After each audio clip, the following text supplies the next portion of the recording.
Y esta es la parte que a muchos líderes empresariales luego les cuesta trabajo entender. No siempre cuando un operario se equivoca es culpa del operario. No siempre cuando una cajera da mal el cambio es culpa de la cajera. A veces sí, pero es probable que si este error de pronto se repite, quizás haya otros elementos que son los que están provocando el error y ya no es culpa de la persona o del individuo, sino del sistema o el proceso en el que estamos. Aquí vale la pena recordar, ya trabajando con estos, qué hacer con los errores de regla, estos errores sistemáticos. Tienen que ver con que el proceso que estamos siguiendo tiene vacíos de control, o por el contrario, trató de apretar tanto la relación entre un suceso y el siguiente que no dé espacio a las correcciones. Uno de los casos más interesantes que planteaba también otro teórico de estas situaciones tiene que ver con los accidentes de trenes. Quizás ustedes recordarán hace algunos años un accidente en una vía del tren rápido en Sevilla. Fue muy famoso porque además la cámara que captó el accidente, que estaba de frente, pues estaba conectada a internet y entonces el video fue de estos primeros que se hizo viral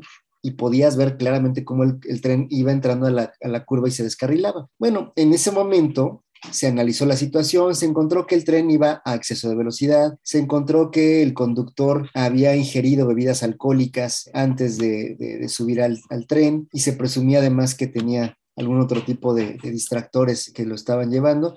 Y muy rápidamente se determinó, bueno, pues ya fue error del operario, fue un error de ejecución. Encontramos la causa. El conductor iba mal de sus sentidos y tomó la vía demasiado rápido y fue el accidente. Esto ocurre con muchísima frecuencia. En las empresas nos pasa lo mismo. Decimos, mira, pasó este tema, se envió mal el pedido, se recibió mal la mercancía, le dijeron algo al cliente que no debían.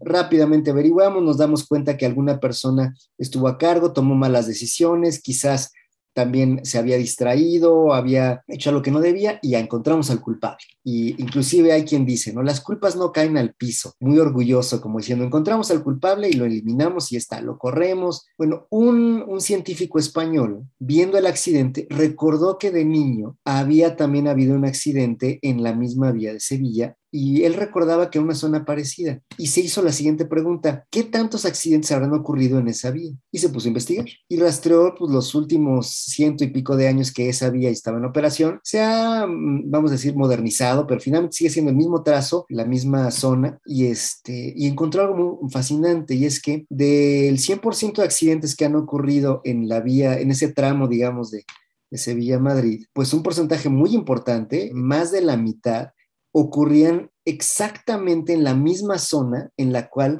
fue el accidente terrible del cual platicamos de la cama. Entonces, más de la mitad de los accidentes ocurrían en ese mismo lugar. Y entonces se puso a investigar y se dio cuenta que la gran mayoría pasaban desapercibidos porque se convertían en incidentes menores. Bastaba con que el tren fuera un 5% arriba de la velocidad adecuada, que era bastante baja, estaba dicho que debía ser bastante baja por la curva, y entonces con que tuvieran un 5% más de velocidad, con que la carga del tren fuera un poco más elevada de lo reglamentario, ya de pronto el tren experimentaba cimbramientos, turbulencias, se descarrilaban pero a baja velocidad y por lo tanto era una cuestión menor, etcétera. Pero resultaba que eran bastante comunes y los accidentes más graves en toda la historia de esa vía habían ocurrido en ese mismo lugar. Como presentamos la gráfica, lo que se da cuenta, poniendo el ejemplo con lo que les puse hace ratito, se dio cuenta que no era un error aleatorio, no era que el conductor de ese tren en ese momento hubiera ido mal.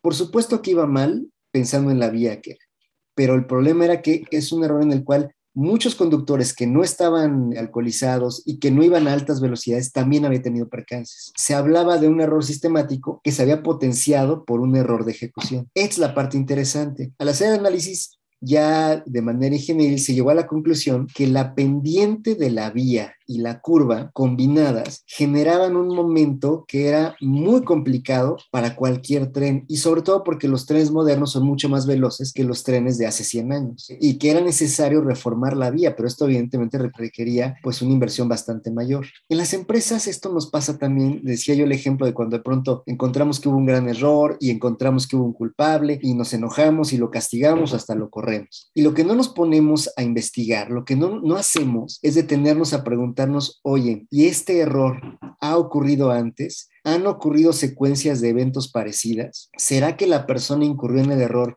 por culpa del sistema? Y entonces nos damos cuenta que efectivamente a la hora de investigar podemos encontrar con que quizás nuestro proceso de revisión de la información no es el adecuado, o se pierde mucho tiempo en datos irrelevantes y dejamos de darle atención a los datos que son relevantes, o no tenemos la ayuda de una doble verificación, una segunda persona que verifique los resultados. Hay muchas maneras, pero solo podemos empezar a plantear estas soluciones hasta que nos damos cuenta si es un error sistemático, un error de aplicación de regla equivocada, o inclusive hasta un error como en el caso del tren, donde la ejecución equivocada, el error de habilidad, se potencia porque ya hay un problema de sistema. Y bueno, el último nivel de errores, el tercero en la categoría de Jens Rasmussen, los llama él el error de conocimiento. El error de conocimiento tiene que ver con no darse cuenta que hemos cambiado de situación, que ya no nos encontramos en el entorno o en la coyuntura en la cual fue planteado el modelo de trabajo original. Ya no estamos hablando de cambios paulatinos o de errores sistemáticos, porque nuestro proceso no es el adecuado. Se trata de errores donde el juego ha cambiado y no nos hemos dado cuenta que el juego ya cambió. Algunos de los más famosos, por ejemplo, la fotografía digital, que fue inventada dentro de la empresa Kodak y que Kodak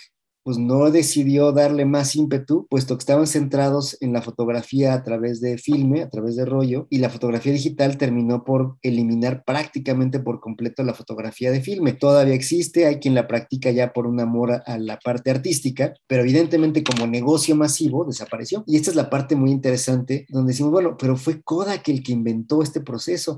Y no son los únicos. Los de relojes digitales, por ejemplo, se inventaron en Suiza. Y los suizos, en una situación muy semejante a la de Kodak, decidieron que pues no eran elegantes, no eran bonitos, que ellos producían joyas, y dejaron ir ese proceso, y los japoneses retomaron el control en los años 80 y 90, y casi desaparece la industria relojera suiza. Tuvieron que rescatar de nuevo el tema de relojes masivos de diseño, y fue lo que finalmente alcanzó a salvarlos. Este tema de no reconocer que ha cambiado la realidad. Le ocurre sobre todo ya a los niveles más altos de la organización, al empresario. El empresario, la persona que quizás fundó la organización o que la ha trabajado durante muchos años, que está acostumbrado a tomar ciertas decisiones, peca un poco de esta situación entre novatez y experto. ¿A qué me refiero? Es experto en tanto el medio en el cual ha trabajado, la coyuntura o el sector se ha mantenido relativamente estable por muchos años, pero es novato en cuanto no se da cuenta o no quiere aceptar que el mundo ha cambiado y quiere seguir aplicando las mismas reglas del pasado porque así se enseñó o porque cree que mágicamente todo va a volver a ser como era antes. Hoy por hoy hay como dos grandes voces. La voz que dice después de esta pandemia todo cambiará, nada será igual, todo el sistema de trabajo moderno será diferente. Apelan evidentemente a los cambios en movilidad social, a los cambios en la manera en la cual la gente se aproxima y se relaciona con su trabajo. Y están también las voces en contra, opuestas, que dicen, no, claro que no. En cuanto acabe esto ya bien, ya estamos regresando, la gente está harta de estar en sus casas, la gente quiere ir a las oficinas, quiere relacionarse. Por supuesto, los jefes, muchos están desesperados, los quiero tener aquí, ya no quiero tenerlos fuera. Muchos perciben inclusive, eso me encanta, tengo la oportunidad de platicar con gente y tienen las dos percepciones. Hay quien dice, mis colaboradores trabajan mejor ahora que están trabajando en su casa, y hay quien dice, no, ahora que no los veo, no están trabajando igual, ha caído el desempeño. ¿Qué está pasando? ¿No? Bueno, a ver, la realidad es muy compleja, evidentemente cada uno desde su entorno y su sector percibe cosas distintas que tendrán que ver con la comunidad en la cual están trabajando, tendrán que ver con los procesos que siguen, pero lo interesante aquí, ¿qué es? Lo interesante es que sin duda la coyuntura ha cambiado. Estamos viviendo en un mundo donde los avances en materia de telecomunicaciones que se pensaban para los siguientes 6 años ocurrieron el año anterior y siguen. Todas las plataformas de interacción a través de videoconferencia mejoraron de manera impresionante en estos meses. Todas, la que me digas, ha tenido que incorporar una serie de mejoras muy rápidas, muy veloces para seguir en la carrera. Y la verdad es que comparativamente a lo que teníamos hace 3 años, es muy superior la oferta que tenemos ahorita. Y además tenemos la experiencia de personas que lo han hecho, que han funcionado, etcétera. Entonces, ¿qué va a pasar hacia el futuro? Bueno, sin duda habrá un momento de cambio. Quizás no sea tan dramático como lo vaticinan algunos, pero sin duda no se eliminará como esperan otros. Sin duda el cambio de trabajo seguirá, y esto nos lleva al tema de cuántas empresas no aceptarán, cuántos empresarios o jefes no aceptarán que ha cambiado la realidad, querrán seguir midiéndola exactamente igual y van a incurrir en ese tercer nivel, error de conocimiento, donde ahí sí no existe, así como en el error más simple no existe más que la práctica y en el error de sistema no existe más que la corroboración doble, la estratificación de tareas, la verificación de que no estamos, que el proceso no esté incurriendo en meter sesgos, etcétera. Cuando se trata de errores de conocimiento, estamos hablando del tipo de errores más complejos y que, desgraciadamente, como le ocurren a la persona de vértice, en vez de verlos en sí misma o en sí mismo, los aplica en sus colaboradores. La gente no está viniendo ya a nuestro local.